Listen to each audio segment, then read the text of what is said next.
तो भाई लोग कैसे हो। आज मैं आप लोग के सामने अद्भुत स्वर्ण प्रतिमा और अनोखा सारथी का अगला भाग लेके आया हूँ। चलिए कहानी स्टार्ट करते हैं। तब तुम नीली और पीली मणि की सहायता से श्याम केतु की सेना को ज्वाला नदी के दूसरे तट पर उतार सकते हो। श्याम केतु तुम्हारे इस कार्य पर प्रसन्न होकर तुम्हें कुछ उपहार देना चाहेगा। तब तुम उससे वचन भरवा कर काली माँ की स्वर्ण प्रतिमा मांग सकते हो। लेकिन महात्मन, श्याम केतु एक कुटिल आदमी है, भला उसका क्या भरोसा, वह वचन देकर अपनी बात से मुकर भी सकता है। जब उसे काली माँ की प्रतिमा की महत्ता का ज्ञान है तो वह वचन देकर भी मुझे प्रतिमा नहीं देगा। ऐसा नहीं होगा, क्योंकि भगवान शिव ने उसकी भक्ति से प्रसन्न होकर उसे वर दिया था कि वह चक्रवर्ती राजा बनेगा और समस्त राजाओं को हरा कर एक दिन सब जगह अपना साम्राज्य स्थापित करेगा और उसे कोई भी नहीं मार सकेगा। साथ ही उन्होंने श्याम केतु को यह भी चेतावनी दी थी कि अगर कभी भी वह अपने दिए हुए वचन का पालन नहीं करेगा तो वह उसी समय मर जाएगा। ओह, तब तो मैं अवश्य ही उससे काली माँ की स्वर्ण प्रतिमा प्राप्त कर सकता हूँ। तो बेटा, अब तुम पानी लेकर श्याम केतु के पास जाओ, वह तुम्हारी प्रतीक्षा कर रहा है। जो आज्ञा महात्मन। इतना कहकर ईश्वर ने पात्र में सरोवर से पानी भरा और ऋषि को प्रणाम करके वहां से जाने लगा। तभी उसे कुछ याद आया। वह पलटकर पुनः ऋषि के पास आया। महात्मन, आप तो सब कुछ जानते हैं। मैं अपनी पूर्व स्मृति को भूल चुका हूँ। क्या आप बता सकते हैं कि अपनी स्मृति खोने से पहले मैं कौन था और मेरा नाम क्या था? ईश्वर की बात सुनकर ऋषि हंस पड़े, फिर बोले, बेटा, तुम्हारा असली नाम भास्कर राव है और तुम किशनगढ़ राज्य के युवराज हो। क्या? यह आप क्या कह रहे हैं ऋषिवर? मैं ठीक कह रहा हूँ बेटे। तुम्हारे मित्र महादेव ने तुम्हें कुएं में डाल दिया था और स्वयं तुम्हारा रूप धरकर किशनगढ़ का राजा बन बैठा है। ऋषिवर, मुझे तो कुछ भी याद नहीं आ रहा। आप कृपया मेरे जीवन की तमाम पिछली बातें मुझे विस्तार पूर्वक बताइए ताकि मैं जान सकूं कि मैं कौन हूं। तब ऋषि ने उसे सारी बातें विस्तार पूर्वक बताई। सारी बात जानकर ऋषिवर, क्या ऐसा कोई उपाय है जिसके द्वारा मैं अपनी भूली हुई स्मृति को वापस पा सकूं? उपाय तो है बेटा, लेकिन अपनी स्मृति के वापस आते ही तुम वर्तमान की सारी बातें भूल जाओगे। तब तुम किशोर को उसका हक किस प्रकार दिलवा पाओगे? तुमने राजा चंद्रसेन को जो वचन दिया है तुम उसको पूरा नहीं कर पाओगे। ओह, आप ठीक कह रहे हैं ऋषिवर। सबसे पहले मुझे राजा चंद्रसेन को दिया वचन पूरा करना है। किशोर को उसका हक दिलवाने के बाद मैं आपके पास पुनः आऊँगा ऋषिवर। तभी आप मुझे वह उपाय बतलाना जिसके द्वारा मेरी स्मृति वापस आ सके। बेटे, तुम महान हो, मेरा आशीर्वाद तुम्हारे साथ है। तुम अपने ध्येय में अवश्य सफल होगे। तब एक बार पुनः रिसीवर को प्रणाम करके ईश्वर वहां से चल दिया और जाकर राजा श्याम केतु को पीने के लिए पानी दिया। पानी पीने के पश्चात राजा श्याम केतु ने ईश्वर को रथ को वन से बाहर ले चलने की आज्ञा दी। उस दिन जब ईश्वर शाम को अपनी झोपड़ी में पहुंचा। क्या बात है बेटा, आज तुम बहुत प्रसन्न हो।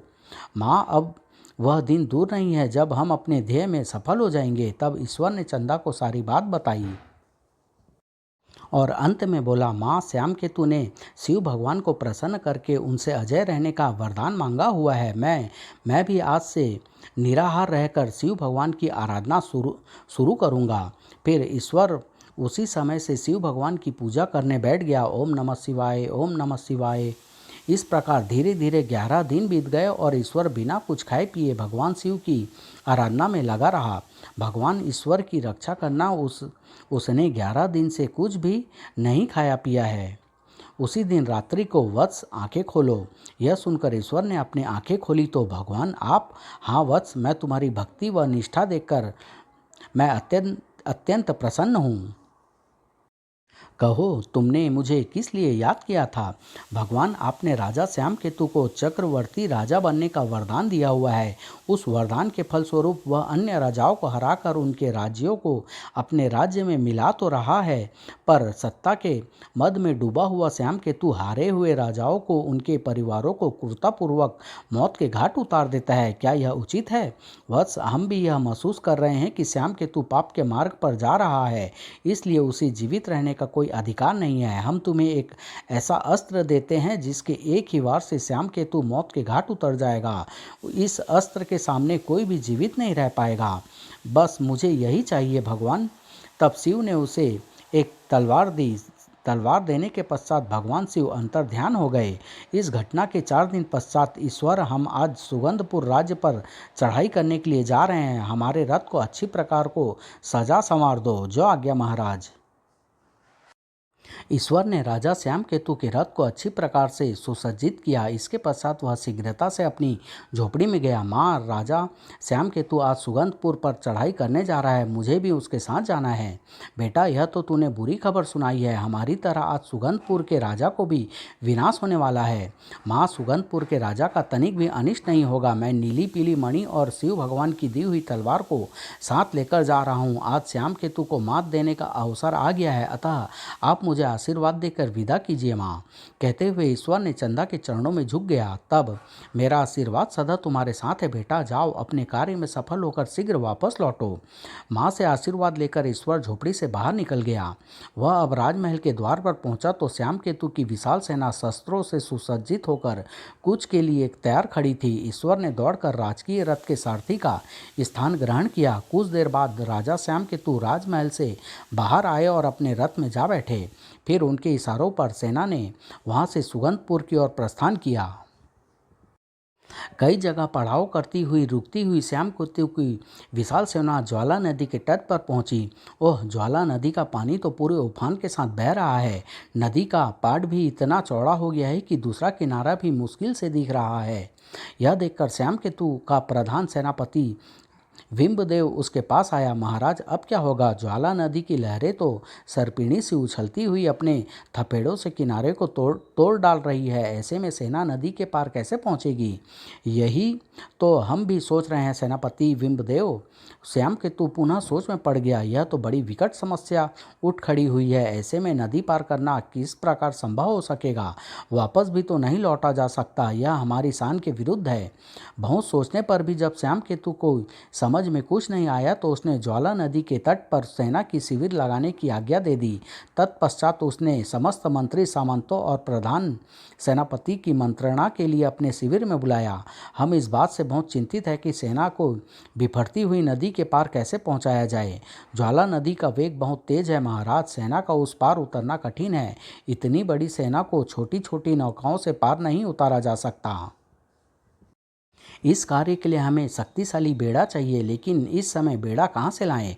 मगर हमें सुगंधपुर में सेना को शीघ्र पहुंचाना है। सब राजाओं को जीतकर हमें चक्रवर्ती राजा बनने का व्रत भी तो पूरा करना है। इस कार्य के लिए ही तो हम अब इतनी दूर आए हैं। काफ़ी देर तक मंत्रणा होती रही लेकिन कोई निष्कर्ष नहीं निकला। तब अब मुझे अंदर जाकर राजा श्याम केतु से बात करनी चाहिए। यह उपयुक्त समय है। यह सोच ईश्वर तेजी से राजा श्याम केतु की शिविर में घुस गया। ईश्वर, तुम यहाँ कैसे आए? तुम्हारी यहाँ आने की हिम्मत कैसे हुई? क्या तुम्हें पता नहीं कि इस समय हम मंत्रियों के साथ गुप्त मंत्रणा कर रहे हैं? क्षमा करें महाराज, मैंने आपका नमक खाया है। आपको चिंता में देखकर मुझसे रहा नहीं गया। मैं आपका कार्य सिद्ध करना चाहता हूँ। कौन सा कार्य?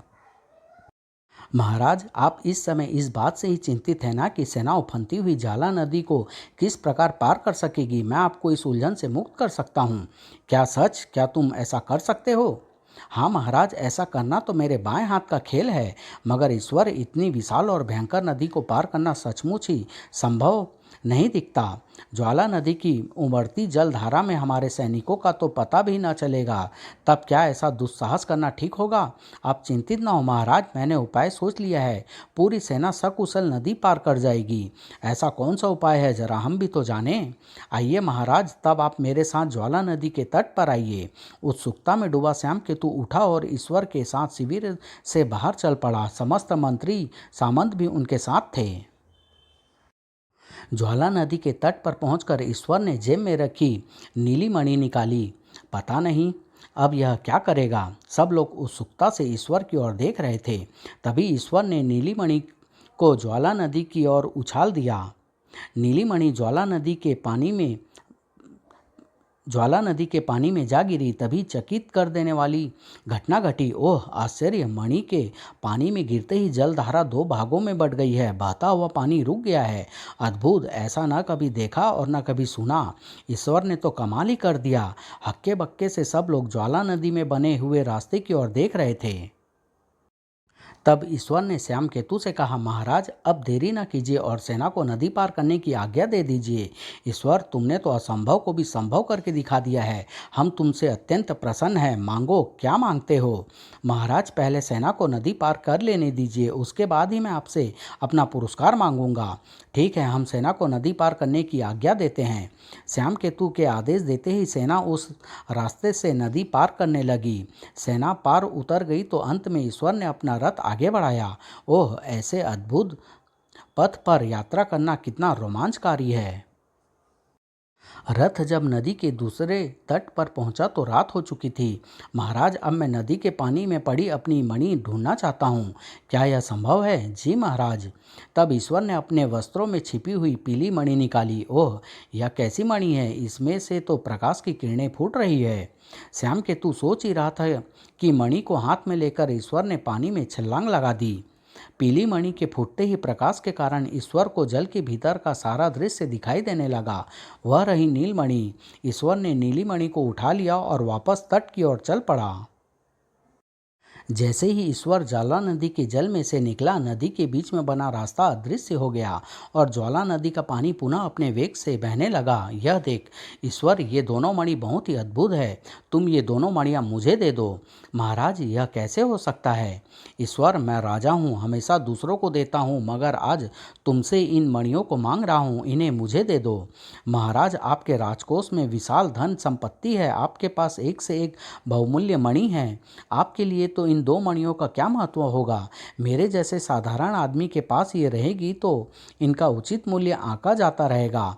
ईश्वर, यदि तुम समझते हो कि मेरे पास इन मणियों से भी मूल्यवान कोई वस्तु है तो तुम उसे लेकर उन्हें मुझे दे दो। महाराज, मुझे डर है कि आप मेरी मांग पूरी नहीं कर पाएंगे। क्या बक रहे हो? तुम मांग कर देखो तो सही, तब देखना हम तुम्हें वह वस्तु देते हैं या नहीं। महाराज, पहले आप मुझे वचन दीजिए कि मैं जो भी मांगूंगा आप निसंकोच होकर मुझे वही वस्तु देंगे। ठीक है, हम तुम्हें वचन देते हैं कि तुम हमसे जो कुछ भी मांगोगे हम तुम्हें वही वस्तु देंगे, चाहे वह कितनी ही मूल्यवान क्यों ना हो। तब महाराज, मुझे इन दो मणियों के बदले में काली माँ की वह स्वर्ण प्रतिमा चाहिए जो आपने युद्ध में चंद्रनगर के राजा चंद्रसेन से जीती थी। क्या तुम होश में तो हो ईश्वर? जानते हो तुमने हमसे क्या मांगा है? मैं तो आपसे पहले ही कह रहा था कि आप मेरी मांग पूरी नहीं कर पाएंगे। अब या तो आप मेरी मांग पूरी करिए या फिर अपना दिया वचन हारिए। ओह, यह मैं किस दुविधा में पड़ गया हूँ। अगर इसे काली माँ की स्वर्ण प्रतिमा देता हूँ तो एक बेशकीमती मूर्ति मेरे हाथ से निकल जाएगी और अगर अपने दिए वचन का पालन नहीं करता हूँ तो मेरी इसी स्थान पर मृत्यु हो जाएगी। अब आया ऊँट पहाड़ के नीचे। श्याम केतु को सोचकर ईश्वर से बोला, ईश्वर, इस समय तो हम सुगंधपुर पर चढ़ाई करने जा रहे हैं। युद्ध के बाद वापस चंद्रनगर लौटने पर हम तुम्हें काली माँ की स्वर्ण प्रतिमा दे देंगे। महाराज, मैं तब तक प्रतीक्षा नहीं कर सकता, मुझे इसी समय वह प्रतिमा चाहिए। यह कैसे हो सकता है ईश्वर? सारी सेना यहाँ इकट्ठी है, युद्ध किए बिना हम वापस चंद्रनगर कैसे लौट सकते हैं? मैं कुछ नहीं जानता महाराज, आप स्वयं सोच लीजिए कि आपको इसी समय मेरी मांग पूरी करनी है या नहीं। यह सुन श्याम केतु परेशान हो उठा। कोई अन्य चारा न देखकर वह प्रधान सेनापति से बोला, सेनापति जी, इसी समय ईश्वर के साथ चंद्रनगर वापस जा रहा हूँ। इसे काली माँ की स्वर्ण प्रतिमा देने के पश्चात मैं शीघ्र ही यहाँ वापस लौटूंगा।